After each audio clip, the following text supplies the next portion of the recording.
درود شنوندگان گرامی، گفتارمان را از سلسله خوانش ادبی آغاز می‌نماییم.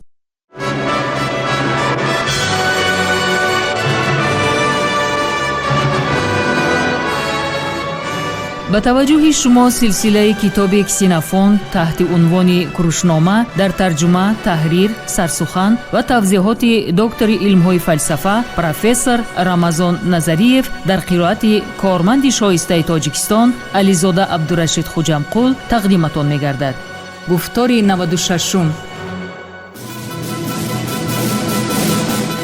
سلسله مذکور با هدایت و دستگیری اساسگزار صلح و وحدت ملی پیشوای ملت پرزیدنت جمهوری تاجیکستان محترم امامعلی رحمان به چاپ رسید.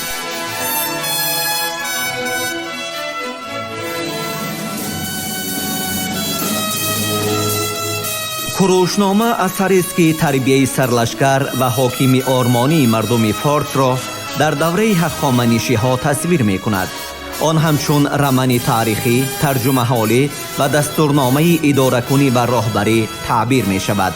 در آن در برابر هنرهای جنگی و لشکرکشی و صنعت جنگ و محاربه ها، همچنین دستورهای سیاسی و اخلاقی در آمیزش با قصه های مردمی، ترجمه حالی و تخیلات بدیعی تصویر می یابد که اکثر آنها در دایره طبقه برگزیده افینه صورت گرفته است. همچنین کروشنامه درباره خصلت و سیرت کوروش بزرگ معلومات می‌دهد.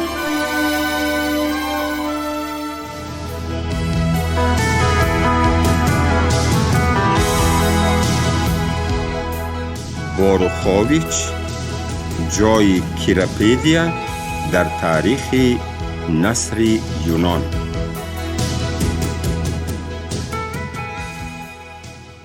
پروکسین اینچنین کسینوفونت را نیز برای شرکت در این ماجرای خطرناک دعوت کرد. کسینوفونت درباره دوستش چنین نقل می کند: پروکسین از بیعاتی هنوز در آوان جوانیش تصمیم گرفته بود که مردی شایسته گردد که برای اجرای کارهای بزرگ قادر باشد. این عزم او را مجبور ساخت که به گارگی از لیانتین برای حق تحصیل دانش مبلغ پردازد.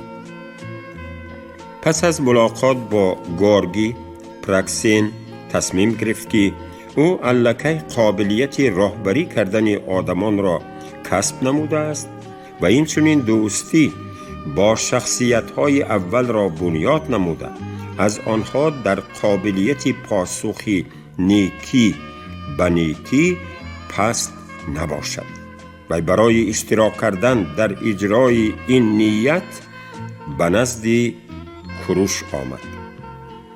با احتمال زیاد پروکسین و کسینوفونت را نه تنها رابطه های دیرینه مهمان نوازی بلکه منفعت های عمومی معنوی و ادبی نیز متحد می کردند. نزاکت مخاطبی مؤلف در کیراپیدیا نسبت به دیگر اثرهای کسینوفونت بیشتر به نظر می رسد. قهرمانان آن سخنرانی خود را موافق تمام قاعده های مخاطبه ریتوریکی آن زمان دستورها درباره سخنوری بیان می نمودند. سوفسطایی ها در تحلیل کلمه های و مفهوم ها در هنر جدل اریستیکا راه های نو کشف نمودند. هدف اریستیکا بیشتر نه کسب حقیقت علمی بلکه انکار نمودن دلیل های رقیب. در اینجا یک نقصان ریشه دوانده بود که به زودی به کلمه سوفسطایی تابش تحقیرآمیز و پست زننده بخشید بود. تذکر می دهیم که بیان سخن در شکل جدل دو طرف که موقعهای مقابل دارند در کیراپیدیا خیلی زیاد وامی خورد. اگر هنری سخنوری اساساً اسلوب کیراپیدیا را معین می کرد، پس به مضمون آن تأثیر ایدئولوژی محفل سقراط تأثیر عمیق گذاشته است.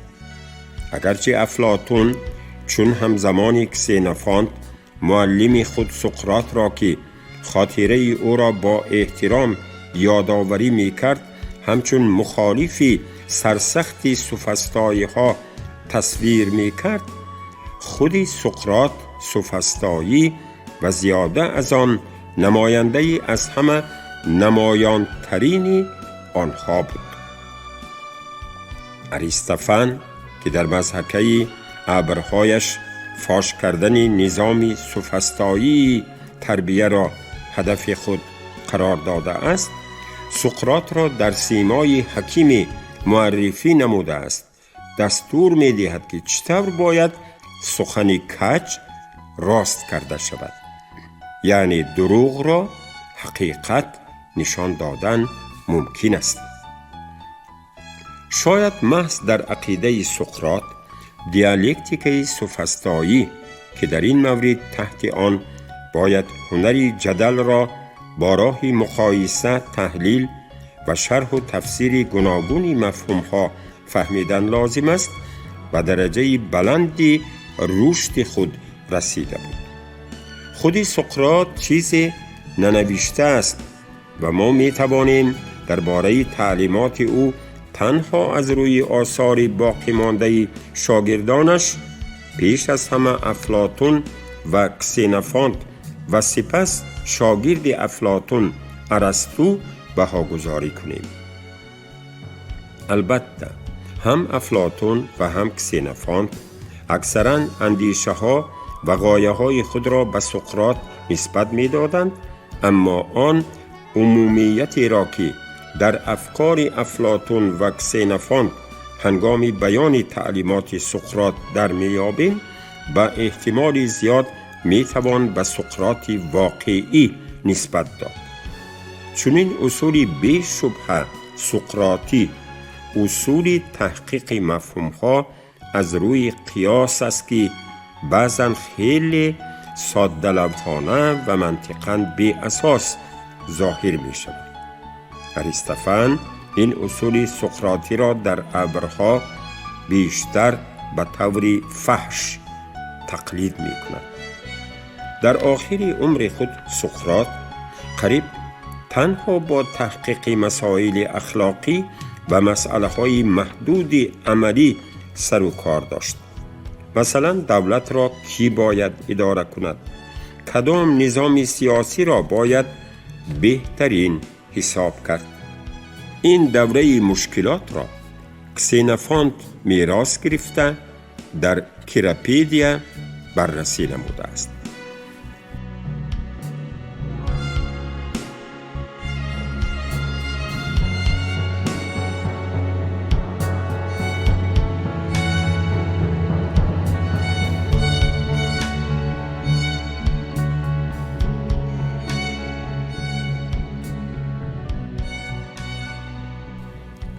به عقیده سقراط هر گونه دانش و دانش حقیقی به عقیده او باید باعث تکمیل اخلاقی فرد و توسط او خود دولت گردد.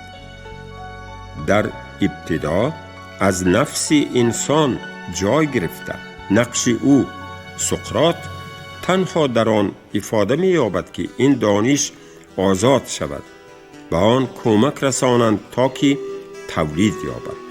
این کار را توسط سوالهای ماهرانه مطرح شده و دست آوردن ممکن است که به آنها تنها جوابهای دقیق داده می شود. همینطور شکل تحقیقات مباحثوی مسئله ها دیالکتیک به معنای سقراطی این کلمه به میان می آید. نمونه های سرشمار این دیالکتیک را در کیراپیدیا یافته می توانید. مثلا مقایسه کنید با صحبت‌های کروش جوان با پدرش کمبیس در آخر کتاب یکم که در آن پرینسیپ‌های تعلیم و راهبری جنگاوران در شکل مکالمه با جلب قیاس‌های سیرشمار در روحیه صرف سقراطی توضیح داده می شوند. سخنان تعریفی با پرینسیپ‌های سقراطی و عملیه اسپارتانی چنین توصیف داده است سابالیفسکی کیراپیدیا را. کسینوفونت حیات و نوشته های او. برای بهتر تصور کردن سبب هایی که کسینوفونت را مجبور کردند که چنین یک دایره وسیع‌تر یک رمن فلسفی نیم دروغی تاریخی را که در نظر اول از واقعیت معاصر دوران او فرسخ‌ها دور بود، ولی در اصل بازسازی تمایلات مبرم سیاسی دولت آرمانی نظامی شده را با حاکم سرفرمانده آرمانی افاده می کند، آن دیگرگونی هایی را که در حیات اجتماعی جامعه یونان که در میانه های عصر 4 پیش از میلاد به عمل آمدند و به این مانند اثرهای همزمانانش را که در جستجوی شکل بیان اندیشه های خود در پیراه های شبه حرکت می کردند به نظر گرفتن لازم است. تکانهای اجتماعی که باعث بحران ساختار پاریسی اعلاد شدند با پاشخوری قدرت بحری افین در آخر جنگ پلپونس 431-404 پیش از میلاد آغاز یافتند. حاکمیت من بعد مقرر شده اسپارتانی باز هم در فاصله کوتاه‌تر زمان پایدار گردید که وی ناقابلی کاملی به مجرای اساسی رشد آسایشته وارد شدن حیات ایلاد را نشان داد. حاکمیت اسپارتا از جانب اتحاد دولت‌های یونان با سروری فیوی‌های توانا تارومار گردید. مبارزه طولانی برای حکمرانی با محاربه نزد منتینه در سال 362 پیش از میلاد انجام یافت. با توصیف این محاربه تاریخ یونانی کسینوفونت به آخر می رسد. کوشش های کلانترین پاریس های یونان که ایلاد را باید در زیر پرچمشان متحد می نمودند برباد رفت.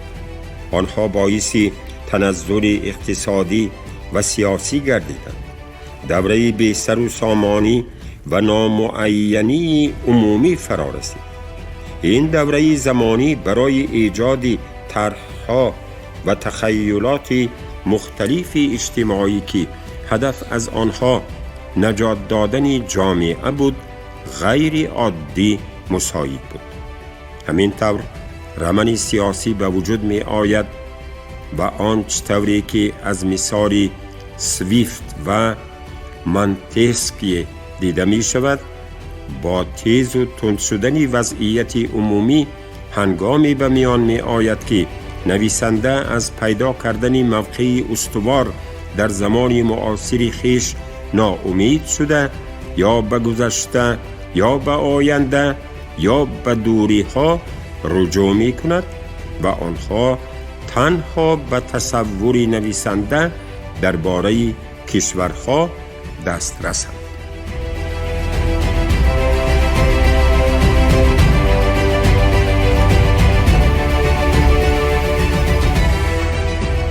کسینوفونت در کیراپیدیا به حیث صحنه فعالیت رمن خیالیش فارس و ماد در مسافه دور واقع شده را انتخاب کرده است، در حالی که افلاطون دولت آرمانی خود را بیرون از وقت و فضا همچون یک نوع مجردات ابسترکسی خالی مطرح نموده است، ولی در اصل به گفته مارکس آن آرمانی سازی افینگی نظام طبقه های اجتماعی مصر است. جالب توجه است که عنعنه قدیمه رقابت افلاطون و کسینوفونت در ساحه ایجاد نمودن لایحه های بازسازی اجتماعی نگاه داشته شده است. اول گیلی در این مورد چنین می نویسد: آنهایی که درباره حیات و خصلت‌های افلاطون و کسینفان اثرهای بزرگ حجم و مفصل تعریف نمودند، از مشاهده بعضی علامت‌های نهان و نانمایان عداوت و رقابت بین آنها خودداری کرده نتوانستند. بعضی دلیل‌های آن را آنها در اثرهایشان تصویر کردند. این دلیل‌ها از نکات زیرین عبارتند. افلاطون در شماره خیلی زیادی نوشته‌های به میراث گرفته خود در یگان جا از کسینفانت یاد نمی کند و عیناً همین طور کسینفانت نیز در یگان جایی اثرهایش نام افلاطون را به زبان نگرفته است، هرچند هر دویشان درباره شاگردان زیادی سقراط به خصوص افلاطون در مکالمه های نوشته‌اش آنها را ذکر نمودند.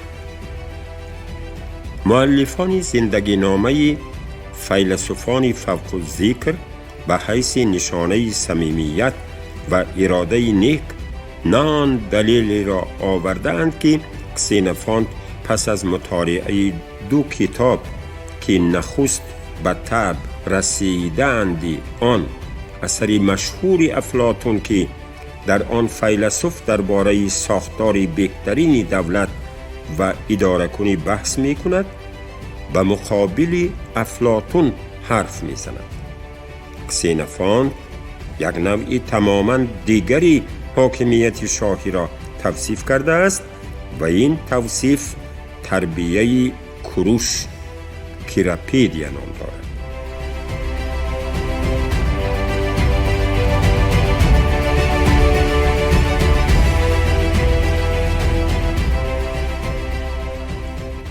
افلاطون با این اثر چنان که میگویند به حد خواطر و به هیجان افتاده بود که در کدام یک کتابش نام شاه کروش را ذکر نموده برای پس زدن آثار کسینفانت و انکار کردن نکته‌های در آن بیان شده قید نموده است که کروش یک شخص فعال و دلیر بود، اما به تربیه درست تماماً رابطه نداشت.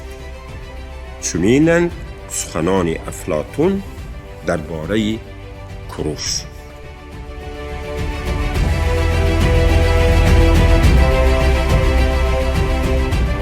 حالا گفتن دشوار است که تا چه اندازه اطلاعاتی که اول گلی آورده است با واقعیت موافقت می کند، اما بی شبهه کار افلاطون برای روشن کردن رابطه کیراپیدیا و دایره اندیشه های معاصر آن مواد مفید است. آن امکان می دهد که فهمیش محیط فعالیت پرشدت افکار اجتماعی که در عین زمان در شکل بلندغایه بدیعی فرا گرفته شده است که در آن کیراپیدیا به دنیا آمده است بیشتر روشن‌تر گردد.